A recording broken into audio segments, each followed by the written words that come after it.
지난주 토요일에 석방된 윤 대통령은 일주일 넘게 한남동 관저에서 집거하고 있습니다. 헌재 탄핵 심판 선고 날은 아직 결정되지 않아서 대통령 탄핵 가운데 최장 평의 기록을 하고 있는데요. 최재 감사원장 등 이딴 탄핵 기각 결정에 영향을 줄지도 관심입니다. 서정욱 변호사 그리고 강성필 민주당 국민소통위 부위원장과 짚어보겠습니다. 두 분 어서 오세요. 네, 안녕하세요. 네, 윤 대통령에 대한 탄핵 심판 선고일, 그동안 유력한 선고일로 어제가 점쳐졌지만 결국 이번 주로 넘어오게 됐습니다. 탄핵 심판 초반에는 쟁점이 비교적 단순하다는 분석도 있었는데 숙고 시간이 상당히 길어지고 있어요. 어떤 이유 때문일까요? 아마 근데 이거 세 가지 쟁점이 큰 이슈가 되는데 하나는 이제 이거 형법의 내란죄 이걸 이제 이거 철회를 했거든요. 빼버렸어요. 이게 과연 이게 기본적인 사실이 동일하냐? 국회 통과될 때 탄핵 사유와 지금 심판 대상이 동일하냐 안 하냐? 이게 큰 논란이 지금 벌어지고 있고 두 번째는 이제 이거 정치인 체포 실제 이거 체포가 된 사람이 하나도 없거든요. 그러니까 이거는 이제 홍장원 메모 정도인데 과연 이걸 이게 인정할 수 있을까? 이 문제. 그리고 이제 이거 곽종건 사령관 진술 국회를 완전히 폐쇄하기 위해서 의원을 끌어내려 했느냐? 정족수 안 찼으니까. 이런 이제 팩트 확인이 어렵기 때문에 상당히 시간이 걸리고 있다고 봅니다. 예, 형법상 내란죄를 철회한 부분 그리고 증거가 오염됐다라는 주장입니다. 이런 부분 때문에 사실관계 확인이 오래 걸린다라고 주장하고 계십니다. 반박 있으세요? 민주당이 봤을 때는 사실 상식과 부합하지 않는 내용인 겁니다. 그러니까 저희가 많이 말씀드렸잖아요. 은행 강도가 총 들고 은행 들어갔는데 아니 그냥 2분 만에 제압된 겁니다. 경찰한테. 그런데 나오면서 아니 은행 이자가 비싸가지고 국민들한테 알리려고 했고 아무도 다치지 않고 빨리 끝났으니까 저를 풀어주세요 하는 거고 똑같은 거예요. 그리고 홍장원 전 국정원 차장과 곽정근 전 사령관과의 관련된 이 오염이라고 하는데요. 좋습니다. 100번 양보해가지고 이분들의 증언과 진술이 오염됐다고 합시다. 하지만 그러기에는 너무 많은 증언과 증거들이 많기 때문에 헌법재판소에 제대로 판단을 할 것이다. 그래서 저희 민주당 그리고 저는 개인적으로 지금 헌법재판소의 선고가 늦어지는 이유는 저는 이미 8대 0으로 결론은 났다고 봅니다. 하지만 이 시기를 두고 조금 의견 대립이 있는 것이 아닌가. 그러니까 과거에 박근혜 전 대통령의 헌법 탄핵 심판에 참여했던 헌법재판관이 박근혜 전 대통령 사례도 평의를 시작하는 첫 번째 때 이미 다 결론 났다는 거 아니겠습니까? 그런데 박근혜 전 대통령 사례와 지금 윤석열 대통령 사례는 비교했을 때 너무나도 간명합니다.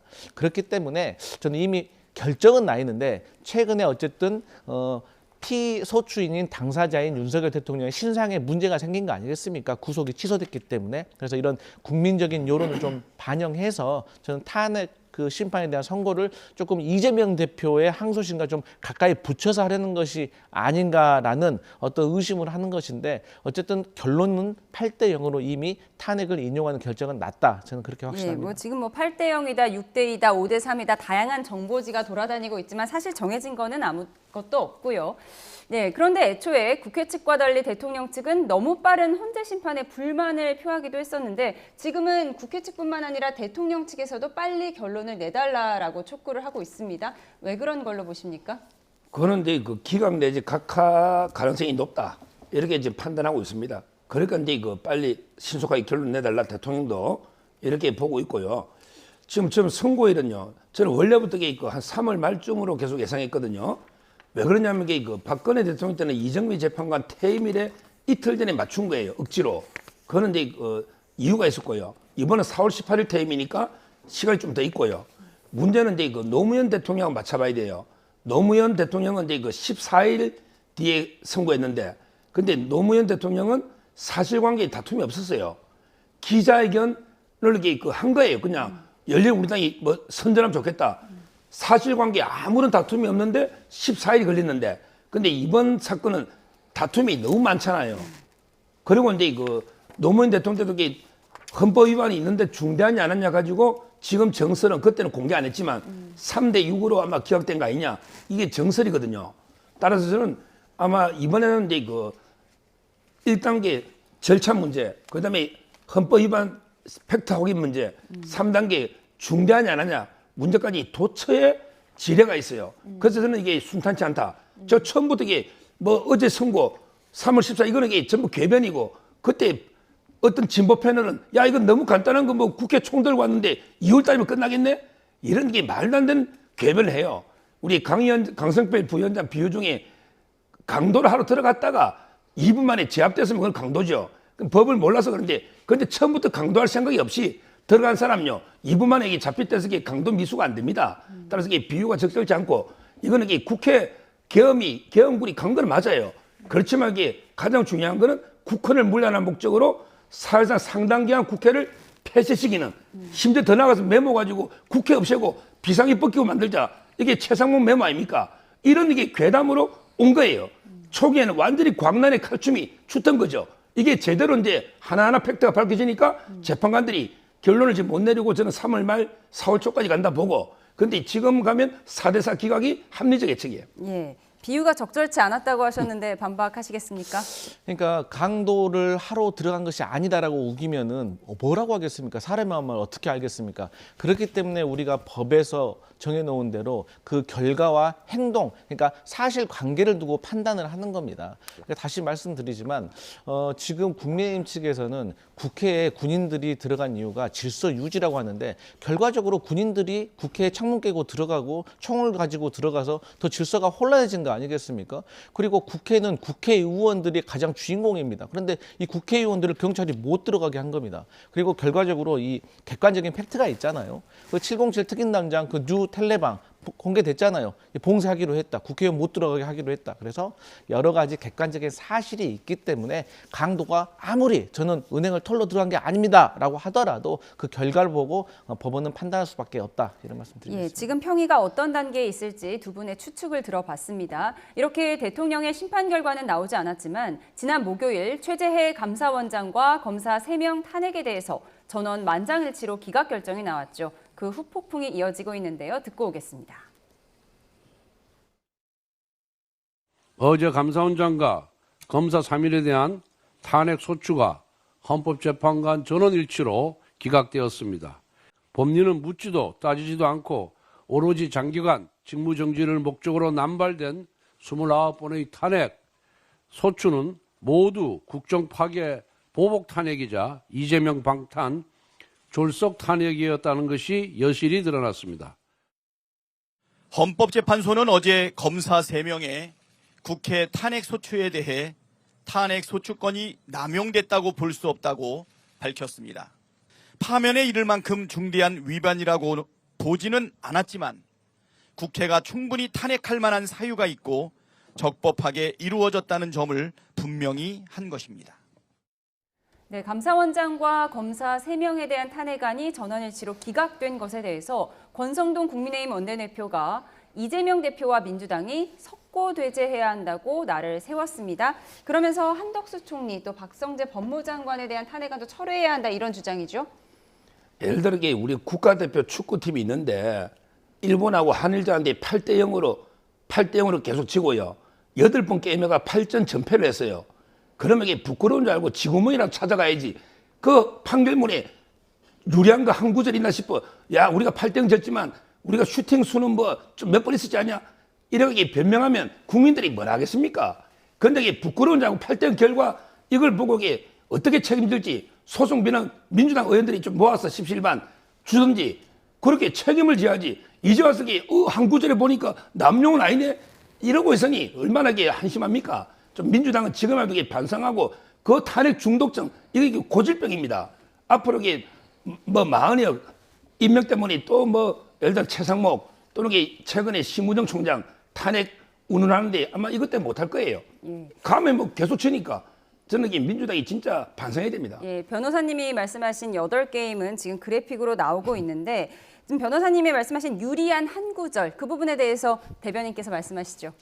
맞습니다. 8대0으로 졌다고 해서 그래도 한일전인데 그럼 경기 포기해야 됩니까? 아니잖아요. 또 열심히 해야죠. 그리고 어쨌든 간에 경기 평론가들 그리고 재판관들이 말을 했잖아요. 뭐라고? 탄핵을 할 만한 특정한 이유가 있었다라고 말했습니다.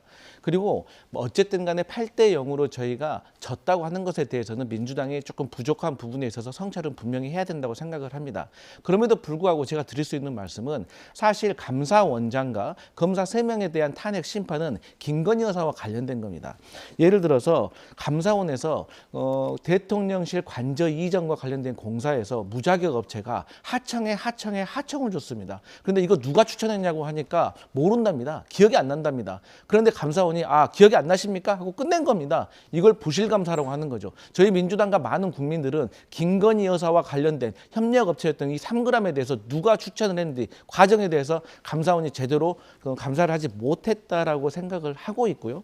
또 두 번째로 이 검사 3명과 관련된 거, 김건희 여사와 관련된 도이치모터스 주가 조작과 관련된 거 아니겠습니까? 그런데 검찰이 뭐라고 했습니까? 김건희 여사가 주식 전문가가 아니라서 불기소했다고 합니다. 제 주변에는 아무리 찾아봐도요, 23억을 주식으로 번 사람을 비전문가라고 동의하는 사람은 없습니다. 서정욱 변호사님 주변에 있으세요? 아마 없을걸요? 대한민국의 많은 국민들이 23억을 번 사람은 전문가라고 생각을 하고 있습니다. 그리고 김건희 여사가 지금 무죄 추정 원칙에 의해서 지금 범죄자라는 게 아닙니다. 하지만 혐의가 있으니까 검찰이 기소를 해서 재판을 받아서 이 사람이 정말 주가 조작에 가담을 했는지 그런 의지가 있었는지에 대해서 판단을 받아봐야 되는데 그조차 받지 않았다는 것이 국민적으로 잘못됐다는 공감되거든요. 그렇기 때문에 저희가 탄핵은 기각됐지만 의미는 있었다 이런 말씀 드리겠습니다. 탄핵은 기각됐지만 민주당의 탄핵안을 소추할 이유는 있었다라고 정리를 하셨는데 그런데 김부겸 전 총리 등 비명계를 중심으로 이에 대한 우리가 입장을 내야 되지 않냐, 기각에 대한 입장을 내야 되지 않냐 이런 얘기도 하고 있습니다. 그리고 이재명 민주당 대표도 유튜브 채널에 나와서 뭐 우리가 잘한 건 없다 이런 얘기도 했거든요. 앞으로 추가 입장을 낼까요? 저는 추가 입장을 내는 것은 어려울 거라고 생각합니다. 다만 저 같은 대변인들이 대신해서 국민들을 향해서 저희가 부족한 면이 있었고 앞으로 더 성찰하겠다라고 말씀드리는 것이고 사실 이재명 대표가 어쨌든 명백하게 얘기를 했잖아요. 사실 우회적으로 말한 것도 아닙니다. 우리가 부족했다, 완전 무결하지 못하다라고 말했기 때문에 저는 여기에 대해서 민주당이 충분히 이렇게 말씀을 국민들께 사과를 드린 거라고 생각을 하고 앞으로 탄핵을 함에 있어서 저희가 신중해져야 된다. 그런 의미에서 사실 저희가 지금 최상목 권한대행이라든지 아니면 심우정 검찰총장이라든지 심적으로는 탄핵을 해도 한 100번은 해야 되는데 저희가 참고 있는 거 아니겠습니까? 이렇게 이해해 주시면 될 것 같습니다. 지금 화면으로는 탄핵 심판 비용이 나오고 있는데 국민의힘은 탄핵이 기각되면 탄핵 심판 비용을 탄핵 소추안을 발의한 측에서 부담하도록 하는 특별법을 당론 발의했는데 이 발의한 건 이제 지난해고요. 엊그제 권성동 원내대표는 탄핵이 기각되면 발의에 참여한 의원을 처벌하는 법안도 만들자 이런 제안을 하기도 했어요. 지금 이제 그 재판에서 우리 민사재판 보면 이게 그 패소자에게 소송 비용을 부담시키는 게 대원칙입니다. 따라서 이제 그 국회가 패소한 거 맞잖아요. 그럼 이게 패소 책임자가 누구냐? 여기 탄핵을 발의한 정당이나 그 의원들 거기에 소송비를 부담시키는 게 이거 우리 민소법이나 형소법의 대원칙이 맞고요. 그다음에 이런 게 있어요. 요즘은 이제 기소를 했는데 무죄가 나오잖아요. 그럼 그 사람 억울하죠. 이런 게 나라에서 변호사비를 대주거든요. 자, 그럼 저 8대 0으로 당한 사람은 자기 돈을 해야 됩니까? 예를 들어 이창수 검사장, 최재희 감사원장 억울하게 말도 안 되는 탄핵 당해서 8대 0 이겼잖아요. 어떻게 보상할 겁니까? 그냥 두면 자기 돈으로 너 돈으로 이진수 위원장처럼 5천만 원 네 돈 써. 말도 안 되죠. 따라서 저는 성수했을 때는 나라에서 변호사비를 대주는 게 맞고요. 그 비용을 만들려면 왜 국민 돈을 합니까? 패소자 측에 돈을 받아서 성수한 측에 변호사비를 대주는 게 이게 형평이 맞지 않습니까? 이게 공정하잖아요. 앞으로 이렇게 개선돼야 된다 봐요. 네, 일반 형사재판과 민사재판에 비유해서 말씀을 하셨는데요. 입장 있으세요? 만약에요, 최재해 감사원장이나 검사 3명이 형사재판 받았잖아요. 그러면은 벌금이라든지 과태료라든지 무슨 죄가 나왔을지 모릅니다. 이거는 탄핵 심판, 징계 절차이기 때문에 죄가 있긴 하지만 이게 파면에 이를 정도는 아니다라고 결정을 내줬다는 걸 말씀드리고요. 탄핵 소추안이 국회에서 의결이 되잖아요. 그러면 이게 법사위로 갑니다. 그럼 법사위에서 여당 간사, 야당 간사가 변호인을 추천을 합니다. 그러니까 지금 국회 측 대리인으로 나선 사람은 국민의힘이 추천한 변호인도 포함되어 있다는 걸 아셔야 됩니다. 그런데 희한하죠. 국민의힘에서는 이 탄핵안을 반대를 했는데 왜 변호사는 추천하는 겁니까? 이건 말이 안 되는 겁니다. 그리고 이 탄핵 소추안은요, 국회에서 의결을 통해서 통과된 겁니다. 다만 민주당이 다수당이기 때문에 민주당의 의견이 더 반영된 거고, 국민의힘이 소수당이기 때문에 의견이 있었어도 이게 무시된 거라고 볼 수가 있는 것이거든요. 그렇게 따진다고 했을 때 탄핵이 남발됐다? 그러면 의결 종족수를 더 높이든지 이 절차를 조금 더 엄격하게 하는 제도 개선을 해야지, 내가 졌으니까 뭐 네가 돈을 내라 이런 식으로 한다? 그럼 만약에 민주당에서 저희는 대왕고래 프로젝트와 관련해 가지고 시추하면 안 된다라고 했는데 정부하고 국민의힘에서 찬성해 가지고 시추했는데 이거 석유 안 나왔습니다. 그러면 국민의힘하고 정부 보고 데려가면 맞습니까? 그래서 어떤 제도에 대해서 개선할 생각을 해야지 뭐 네가 돈을 내라 이런 것은 맞지 않다 이런 말씀 드리겠습니다. 그런데 팩트 하나는 바로 잡아야 될 게 지금 대통령 탄핵 소추인단이 18명이다. 예를 들어 김희수, 송도한, 이광범 전북이 그 민주당이 추천했죠. 그 18명 중에 LKB 4명에 클라스 한결 3명 전북에 민주당이 100%였지 국민의힘이 탄핵 표결도 안 하는데 왜 추천합니까? 국민의힘은 이게 표결 안 한 거는 추천 안 합니다. 옛날에 여야로 통과됐을 때는 간사들이 하지만 이번에 중요 사건은 이게 전부 정청래 위원장이나 민주당이 있고 특히 대통령 사건에 18명이 전부 다 민주당 추천입니다. 근데 그 사실관계 분명히 확인해야 됩니다. 제가 알기로는 윤석열 정부 들어와서 탄핵 소추안 된 것 중에서 국민의힘에서 변호사를 추천하지 않은 것은 윤석열 대통령 탄핵 소추안밖에 없습니다. 다른 케이스들은 다 추천했습니다. 확인해 보셔야 됩니다. 예, 탄핵 소추당한 공무원들이 기각 판결이 나왔을 때 나중에 이 변호사 비용을 어떻게 충당하느냐 이 문제는 이제 추후 논의가 될 것 같습니다. 이제 관심은 현재 이번 결정이 대통령 탄핵 심판에 어떤 영향을 줄 것인가인데요. 민주당 박범계 의원은 8대0 파면 가능성이 더 높아졌다고 주장을 하고 있고요. 국민의힘 김재원 전 최고위원은 절차적 문제 때문에 각하될 수도 있다 이런 주장을 하고 있습니다. 네, 감사원장과 검사 3명에 대한 탄핵은 사실 비상계엄과는 상관이 없는 일이었어요. 그런데 이 결과를 두고 대통령 탄핵 심판에 어떤 영향을 줄 것인가 이 해석이 분분한데 어떻게 보십니까? 진짜 이제 이거 아전인수도 유분수지요. 8대0으로 다 졌는데 우리 대통령 이기는데 오히려 더 좋은 느낌이 온다. 이게 아마 박지원 의원도 말하고요. 저 박범계 이분도 말하는데 아니 8대0으로 졌다는 말은 그만큼 이게 헌재가 이제 법에 따라 원칙대로 하고 있다는 거 아닙니까?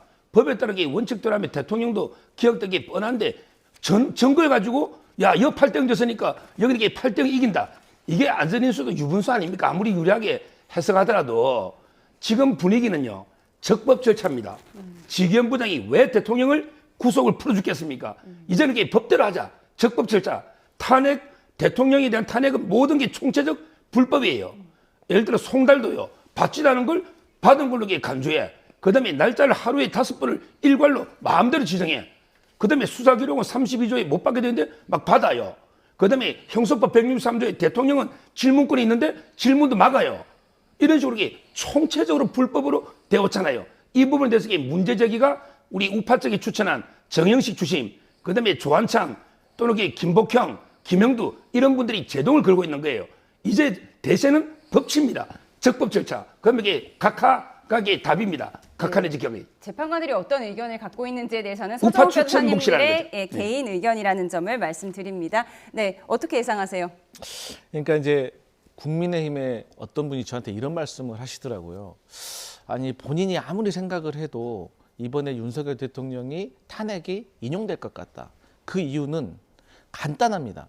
그러니까 윤석열 대통령의 탄핵 심판에서 만약 기각이 되잖아요. 그러면 윤석열 대통령께서 직무에 복귀를 하게 됩니다.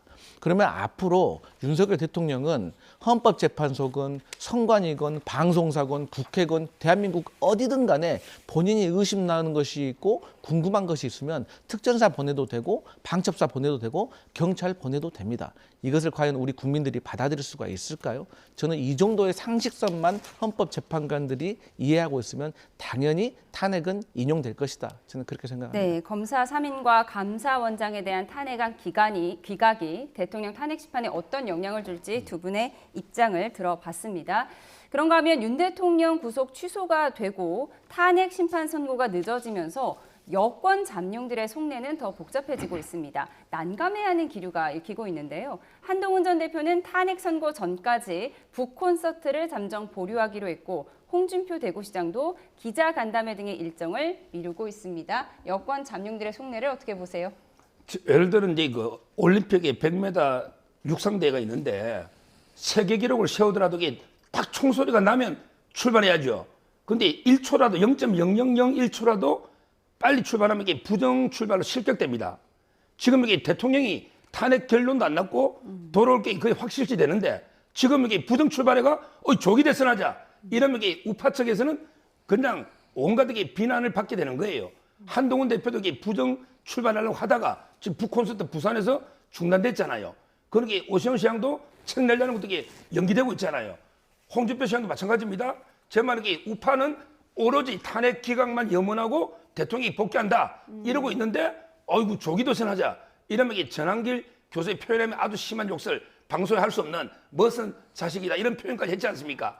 따라서 이게 저는 대선 주자들이 여론을 아는 거예요. 근데 오세훈 서울시장은 이번에 책을 출간하는 건 조기 대선 행보가 맞다라고 명확히 했거든요. 좀 근데 차이가 있을까요? 책을 이게 아마 제가 알기로 조금 원래보다 조금 늦춘 걸로 알고 있거든요. 지금 이게 언제 나올지 모르지만 만약 그게 조기 대선을 하면요. 오세훈 시장도 이게 그 비판에 버티기 힘들 겁니다. 네, 그런가 하면 반대 전략으로 대선을 준비하는 주자들도 있습니다. 잠재적인 대권 주자 중 한 명으로 꼽히는 이철우 경북지사는 SNS에 윤석열 대통령을 각하라고 부르자 이른바 각하 부르기 운동을 하자는 글을 올렸다가 삭제하는 일이 벌어졌습니다. 민주당에서는 차라리 나라님이라고 불러라 이런 냉소적 반응도 나왔는데 어쨌든 글을 삭제했으니까 뭐 해프닝으로 끝나긴 했습니다.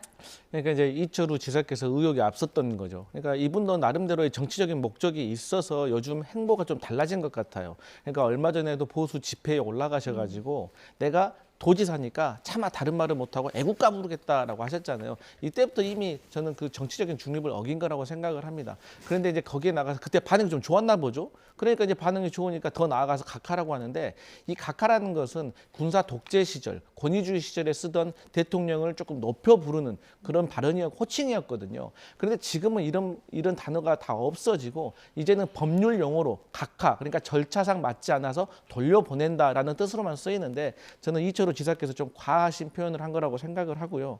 저는 그 여권의 다른 후보들한테 말씀드리고 싶습니다. 대선 준비하셔도 됩니다. 왜냐하면 윤석열 대통령께서 이미 12월 7일 날 임기에 연연하지 않겠다라고 했고요. 최종 탄핵 심판 최종 변론에서도 임기에 연연하지 않고 개헌 대통령 되겠다라고 말씀을 하셨어요. 그러면 임기에 연연하지 않겠다, 조기 퇴진하겠다는 말 아니겠습니까? 그렇기 때문에 저는 그 여권에서 조기 대선 준비하시는 분들 계속 준비하셔도 되고 오히려 지도부가 저는 명쾌하게 스탠스를 취해줘야 된다. 대선은요, 만약에 열리게 되면은 2달밖에 안 된 짧은 시간이에요. 그때 가서 윤석열 대통령하고 선절하고 중도층 포용하려고 하면 늦는다. 이런 말씀 드리겠습니다. 여권 잠룡들 대선 준비해도 된다라고 조언하셨습니다. 반응 있으십니까? 아니 지금 이제 그 대통령이 개헌을 한 건 맞지만 개헌이란 게 될지 안 될지도 모르고요. 또 이게 그 명백하게 임기를 단축하겠다 한 건 아니에요. 연연하지 않겠다고 한 거죠. 저는 그래도 이게 그 지금 조기 대선 시점 아니다. 지금 이게 온 힘을 모아서 탄핵 기각을 위해 노력할 때라고 봅니다. 예. 그런가 하면 이재명 민주당 대표가 오는 26일이죠. 공직선거법 위반 혐의 2심 선고를 앞두고 있는 상황인데요. 위헌법률 심판 제청 신청 카드를 또 꺼냈습니다. 이재명 대표 측은 선거법상 행위와 허위 사실 부분이 불명확하다는 등의 이유로 위헌 소지가 있다라고 주장을 했는데 이미 한 번 신청했고 그 결과가 아직 나오지 않은 상태에서 또 신청을 했습니다. 저희가 그래픽으로 준비했는데 지난달에는 이 행위라는 법조항이 모호하다. 이번에는 허위 사실이라는 부분이 모호하니까 판단을 다시 해달라라는 것 같습니다. 정리해 주시죠. 그러니까 전체적으로 봤을 때 국민의힘에서 주장하는 것은, 그리고 검찰 측에서 주장하는 것은 이재명 대표가 허위 사실을 공표를 했는데 이게 방송, 토론 등에서 4번을 했다는 거예요. 그러니까 4번을 했다는 것은 계획적이라는 겁니다. 근데 이제 저희 민주당 입장에서는 뭐냐면 이 4번도 이 방송이 하나하나가 다 전체 맥락이 틀리고 상황이 틀리기 때문에 이것을 정확하게 규정을 해야 된다는 그런 입장인 것이고, 과거에도 이제 2분 풀고 돈은 잠근다라는 취지에 맞췄을 때 이게 위헌인지 아닌지에 대해서 한번 심판을 요청해 볼 의미가 있다. 그리고 이제 여권에서는 결국에 이런 위헌 법률 제청이라는 것을 두고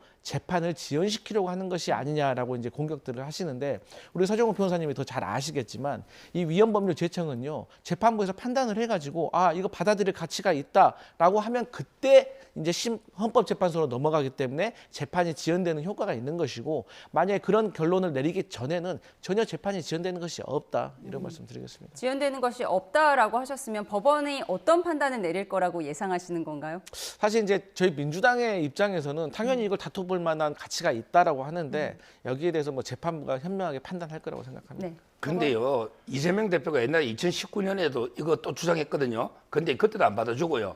이게 수차례 있었어요. 근데 다시 뭐 받아줄 가능성은 제로고 3월 26일 날 아마 이게 기각할 거예요, 신청을. 근데 문제는요, 재판부가 안 받아주면 거기에 대해서 재판부 결정에 대해서 헌법 소원과 가처분이 돼요. 이게 이제 문제죠. 그러니까 이제 3월 26일 날 재판부가 선고하면서 기각한단 말이에요. 그러면 이제 헌법재판소 가져가가지고 헌법 소원하면서 가처분해버리면 다시 이게 어떻게 될지 이게 문제가 있고요. 그 다음에 또 하나는 국회에서 법을 바꿀 꼼수가 있어요. 자꾸 이게 만지작거려요. 아예 위헌 법률인데 왜 안 받아주냐. 국회에서 민주당이 법을 고쳐버릴 수가 있잖아요. 행위를 빼버리거나. 이거는 이게 대비해야 됩니다. 그때는 거부권을 막아야죠. 헌법 소원 자체는 이제 재판을 멈춘 효과는 없는 거죠. 그렇죠. 그때는 이게 재판은 진행되고 다만 가처분이 받아지면 중단되죠. 예. 마지막으로 명태균 특검법을 조금 살펴보도록 하겠습니다. 최상목 대통령 권한대행이 8번째 거부권을 행사를 했는데 거부 배경을 상당히 자세하게 설명을 했어요.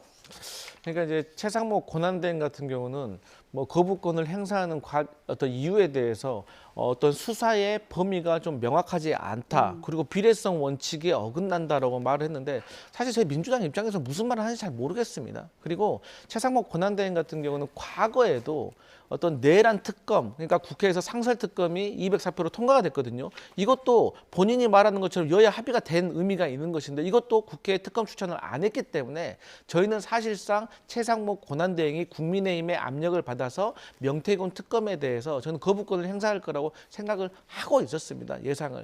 하지만요.